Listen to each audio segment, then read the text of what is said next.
नमस्कार दोस्तों, महाराष्ट्र की सियासत में एक बार फिर तूफान खड़ा हो गया है। खबर है कि राष्ट्रवादी कांग्रेस पार्टी यानी एनसीपी के दो धड़े शरद पवार और अजीत पवार की एनसीपी एक होने की राह पर है। लेकिन इस मर्जर की कहानी में ट्विस्ट, ड्रामा और सियासी चालें कम नहीं हैं। क्या है इस खबर का सच? चलिए आज के इस सियासी खेल को खोलने की कोशिश करते हैं।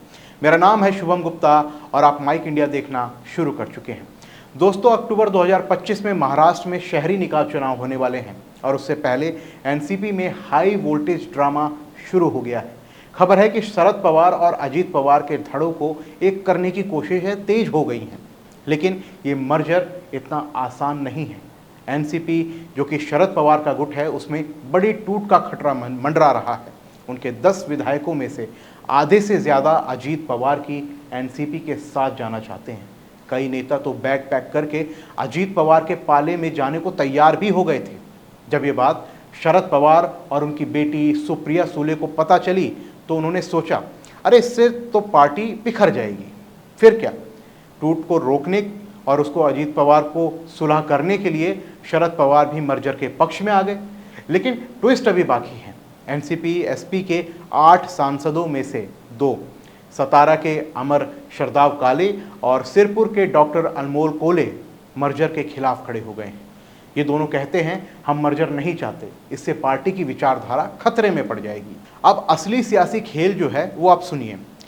मर्जर की बातचीत के लिए शरद पवार के गुट से सुप्रिया सुले और अजीत पवार के गुट से प्रफुल्ल पटेल लगातार संपर्क में हैं। लेकिन खबरों का दावा है कि अगर मर्जर हुआ तो सुप्रिया सुले को केंद्र में मंत्री का तोहफा मिल सकता है। जी हाँ, अजीत पवार इसके लिए बीजेपी के टॉप नेताओं से बातचीत भी कर रहे हैं। यानी ये मर्जर सिर्फ एक पारिवारिक सुलह नहीं है, बल्कि ये एक बड़ा सियासी सौदा भी है। लेकिन सवाल ये है, क्या शरद पवार जो बीजेपी को सालों से आंख दिखाते हुए आए हैं, इस डील को हरी झंडी देंगे या फिर ये सब एनसीपी का एक सियासी ड्रामा ही है? आज मुंबई में एनसीपी एसपी की प्रदेश कार्यकारी समिति की बैठक हो रही है, जहां मर्जर का फैसला इस पर हो सकता है। ये बैठक इस कहानी का अगला बड़ा टर्निंग पॉइंट हो सकती है। दूसरी तरफ बीजेपी इस पूरे खेल को चुपचाप देख रही है। एक बीजेपी के नेता ने कहा है कि शरद पवार की चालें समझना आसान नहीं है, वो जो बोलते हैं उसका उल्टा करते हैं। बीजेपी को शक है कि शरद पवार मर्जर का ढोंग करके कोई बड़ा दांव खेल सकते हैं। उनका कहना है, जब तक शरद पवार खुद मर्जर की घोषणा नहीं करते तब तक कुछ पक्का नहीं है। तो क्या ये मर्जर महाराष्ट्र की सियासत में भूचाल लाएगा या फिर ये सिर्फ एक सियासी नौटंकी है? तो दोस्तों, एनसीपी के इस मर्जर ड्रामे में अभी बहुत कुछ बाकी है।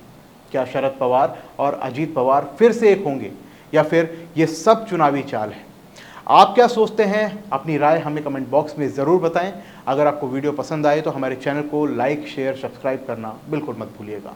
मिलते हैं अगली वीडियो में। जय हिंद।